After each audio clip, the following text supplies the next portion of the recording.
Hello everybody, this is Ajit Anand here from Anand teaching centre.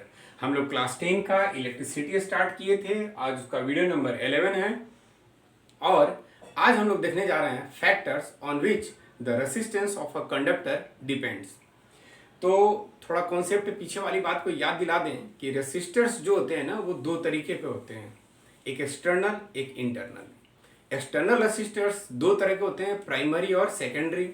एक direct convert करता है electrical energy को और दूसरा क्या करता है, सिर्फ रेसिस्ट करता है।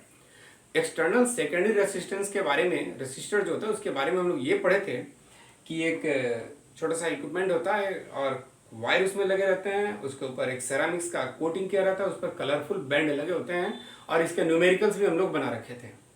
तो वो था हमारा एक्सटर्नल सेकेंडरी रेसिस्टर्स। लेकिन आज का जो टॉपिक है वो हमारा इंटरनल रेसिस्टर्स पर है। दैट मीन्स सपोज करते हैं कि यह एक वायर है और ये किसी भी मटेरियल का हो सकता है जिसे करंट फ्लो करता है। तो हमको देखना है ये कंडक्टिंग वायर का resistance, that means internal resistance, किस किस फैक्टर पर डिपेंड करता है। तो इस चीज को समझने के लिए दो बातें तो हमेशा हम लोग को एक साथ समझनी है और वो है रेसिस्टेंस एंड कंडक्टेंस। तो देखिए, ऐसे समझते हैं, रेसिस्टेंस का मीनिंग क्या होता है, किसी सब्सटेंस की वो प्रॉपर्टी जिसके चलते उससे होकर बहने वाले इलेक्ट्रिक करंट के फ्लो में वो रुकावट पैदा करता है। आज हम लोग समझते हैं कि रुकावट होता क्या है, करंट के फ्लो में रुकावट होता क्या है। तो हम लोग ये जाने कि जब करंट फ्लो हो रहा होता है किसी कंडक्टिंग वायर से, तो इलेक्ट्रॉन कहाँ बहते हैं, उसके अपर सरफेस पर। आपको पता होगा कि हम पिछली बार बताए थे कि बीच में अंदर में नहीं बहता है। क्यों? तो आपने कभी दो कंडक्टिंग वायर को ऐसे जोड़ते हुए देखा है? नहीं। आप घर में कभी भी जोड़े होंगे तो उसको अपर सरफेस को मिलाते हैं और इसको ऐसे मोड़ देते हैं और ये जुड़ जाता है, करंट का फ्लो होने लगता है। That mean surface to surface flow हो रहा होता है। उसको कभी भी पाइप की तरह हम लोग नहीं जोड़ते हैं।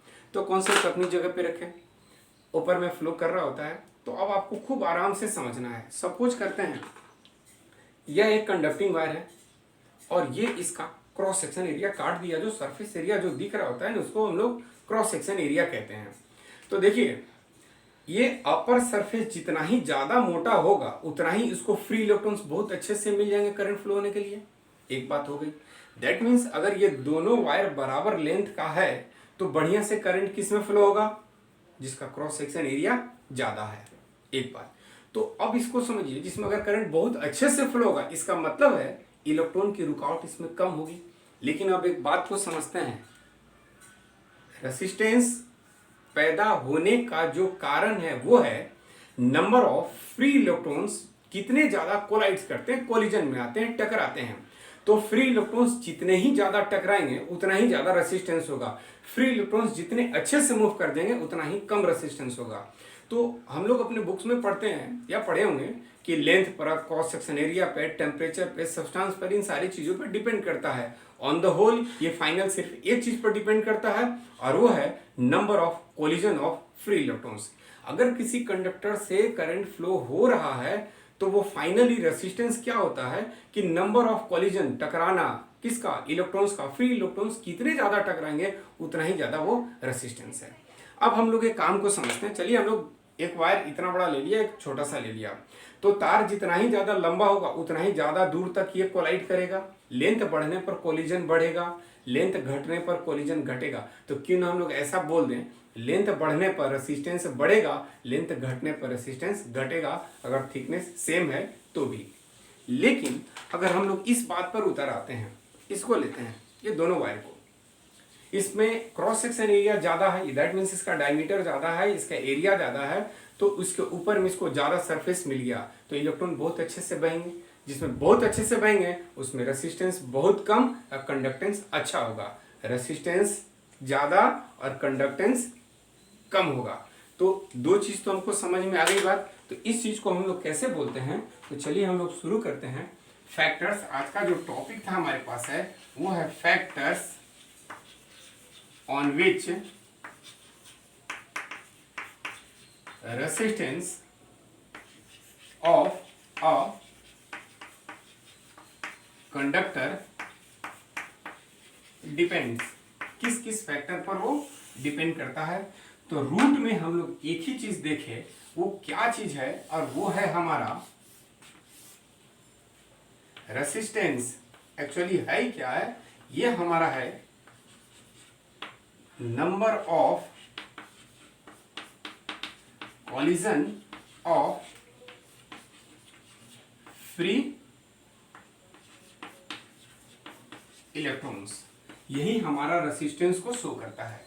जितना ही ज्यादा फ्री इलेक्ट्रॉन टकराएगा रेसिस्टेंस उतना ही ज्यादा होगा। तो अब ये सारी जो चीजें हैं ना, ये खुद किस किस चीज पर डिपेंड करती हैं। देखिए, तो सबसे पहला हम लोग क्या देखें, अगर सब्सटेंस का नेचर सेम है, यानी कि एक ही सब्सटेंस के दो कंडक्टिंग वायर बने हैं, एक ही सब्सटेंस के दो कंडक्टिंग वायर अगर बने हैं, दोनों का थिकनेस अगर बराबर है, तो ये डिपेंड कर जाएगा हमारा लेंथ पर। यानी कि सबसे पहला हमारे पास क्या होता है कि resistance of a conductor is directly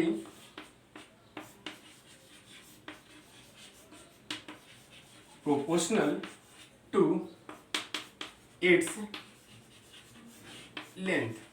लेकिन ध्यान में रखना है, ऐसा भी नहीं है कि एक तार लंबा है उसका रेजिस्टेंस ज्यादा है, एक तार छोटा है उसका रेजिस्टेंस कम है, और हम ये बताना छोड़ दें कि एक कॉपर का है दूसरा आयरन का है, ये भी छोड़ दें कि एक का थिकनेस ज्यादा है एक का थिकनेस कम है। नहीं, हमको ये ध्यान में रखना है बाकी सारे फैक्टर अगर कांस्टेंट रहें तो लेंथ पर डिपेंड करता है। ये बात आपको बहुत ध्यान से रखना होगा, और इस चीज को हम लोग यहां लेकर के आते हैं। तो सबसे पहला क्या बना, resistance of a conductor is directly proportional to length. शर्त क्या है, सब्सटेंस को सेम रहना चाहिए।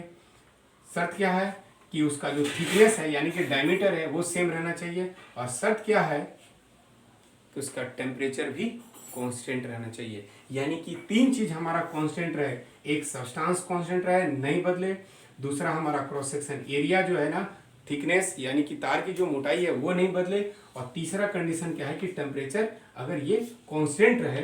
तो मेरा इस फैक्टर पर डिपेंड करता है कि resistance of a conductor length पर डिपेंड करता है। दूसरा जो फैक्टर हमारे पास है वो है हमारा resistance of a conductor is inversely proportional to area of cross section. तो एरिया ऑफ क्रॉस सेक्शन आपको समझ में आ गया होगा। आपके लिए हमने एक पेन लिया है, उसको कंडक्टिंग वायर समझ लेते हैं, और ये भी एक कंडक्टिंग वायर है। दोनों का लेंथ अगर बराबर है तो करंट किस में अच्छे से फ्लो करेगा, जिसको सरफेस एरिया खूब ज्यादा मिलेगा उसको बहुत ज्यादा इलेक्ट्रॉन फ्री इलेक्ट्रॉन मिल जाएंगे। तो जिसका सरफेस एरिया ज्यादा उसका कंडक्टेंस ज्यादा, दैट मीन्स उसका रेसिस्टेंस कम। तो दैट मीन्स ये इनवर्सली प्रोपोर्शनल का मतलब क्या होता है कि एरिया अगर बढ़ेगा तो रेसिस्टेंस घटेगा। तो मेरा जो दूसरा लॉ था वो था ये कि रेसिस्टेंस डिपेंड करता है इनवर्सली, प्रोपोर्शनल का साइन है, इन्वर्स करने का मतलब 1/, और ए के लिए हो गया क्रॉस सेक्शन एरिया। लेकिन ये फैक्टर कब काम करेगा, जब उसका जो सब्सटेंस है वो नहीं बदले। ये कब काम करेगा, जब उसका लेंथ नहीं बदले। और ये कब काम करेगा, जब उसका टेम्परेचर नहीं बदले। यानी कि दूसरा फैक्टर में सब्सटेंस, लेंथ और टेम्परेचर ये तीनों हमारा कांस्टेंट रहे तब। तीसरा फैक्टर जो है वो है हमारा टेम्परेचर। टेम्परेचर समझने के लिए एक काम करते हैं, थोड़ा देखिए जरा। मान लो ये एक कंडक्टर है जिसमें से करंट आराम से यानी कि दैट मीन्स इलेक्ट्रॉन फ्लो कर रहा है। अब हम लोग क्या करते हैं, नीचे से इसको गर्म करना शुरू करते हैं, हीट करते हैं। तो जब हम लोग हीट करेंगे तो इलेक्ट्रॉन्स जो है ना उसका अपने काइनेटिक मॉड्यूल को डिस्टर्ब करेगा, इधर उधर जाएगा, टकराहट बढ़ेगी, इसका स्पीड खराब होगा। That means number of collisions of electron disturb हो जाएंगे। तो जैसे ही number of collisions of electron इसका बढ़ेगा तो आप खुद बता सकते हैं कि रेसिस्टेंस बढ़ेगा। हम लोग आज शुरू के क्लास में ही देखे थे किसी कंडक्टिंग वायर का रेसिस्टेंस सिर्फ एक चीज पर डिपेंड करता है, वो है number of collisions of free electrons. तो तीसरा केस में हम लोग क्या करते हैं कि इस केस में हमारे क्या बोलेंगे, resistance of a conductor is directly proportional to temperature। किस पर डिपेंड करता है वो? टेम्परेचर पे। तो अगर हम लोग ऐसा बोले, तीसरे केस में आ गए और हम लोग बोले resistance of a conductor proportional का साइन है और ये टेम्परेचर बढ़ने पर बढ़ता है, लेकिन कब? अगर सब्सटेंस मेरा नहीं बदले तब। कब? अगर हमारा लेंथ नहीं बदले तब। और फिर कब? जब हमारा cross section area of conducting wire नहीं बदले तब। इसको हम लोग एक और तरीके से समझ सकते हैं कि देखिए आपके पास दो कंडक्टिंग वायर है, डिफरेंट कलर का, आपको पता चल रहा होगा। दोनों का क्रॉस सेक्शन एरिया सेम है, दोनों का लेंथ सेम है, दोनों सेम मटेरियल से मिलकर के बना है। अब हम लोग क्या समझते हैं, सब कुछ सेम है।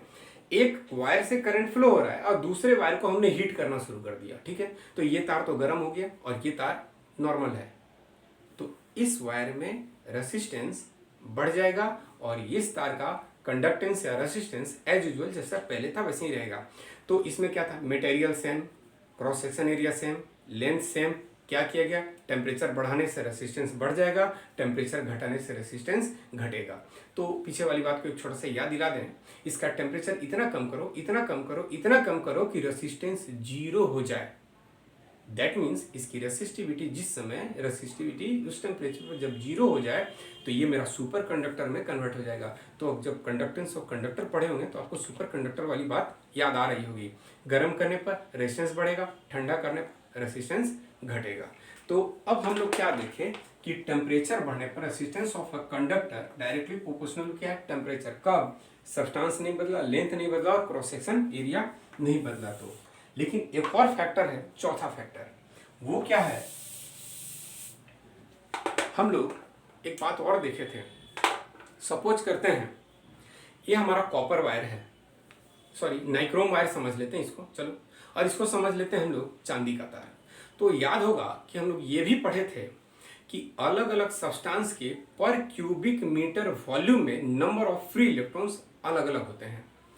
चांदी में सबसे ज्यादा होता है 10 to the power 29 होते हैं अप्रॉक्स पर क्यूबिक मीटर वॉल्यूम में। तो उसको बोलते हैं the best conductor of electricity.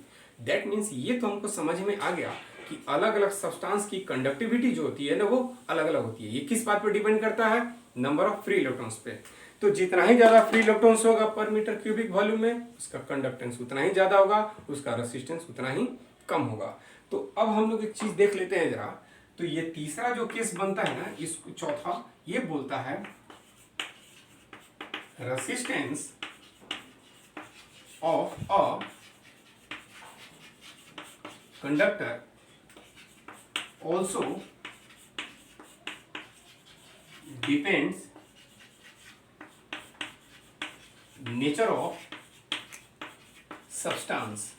तो नेचर ऑफ सब्सटेंस का मतलब एक्चुअली क्या है? यहां नेचर ऑफ सब्सटेंस किस बात को रिप्रेजेंट करता है? कंडक्टेंस या रेसिस्टेंस के मामले में ये कहता है नंबर ऑफ फ्री इलेक्ट्रॉन्स पर मीटर क्यूब वॉल्यूम पे। तो देखिए नंबर ऑफ फ्री इलेक्ट्रॉन्स पर मीटर क्यूब वॉल्यूम पे ये डिपेंड करता है। तो इस तरीके से जो चौथा जो केस है इसमें हम लोग लिखते हैं resistance also depends on the nature of material of the substance. Otherwise हम लोग इसको लिखते हैं resistance is inversely proportional to number of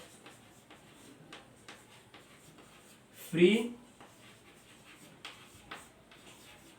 electrons.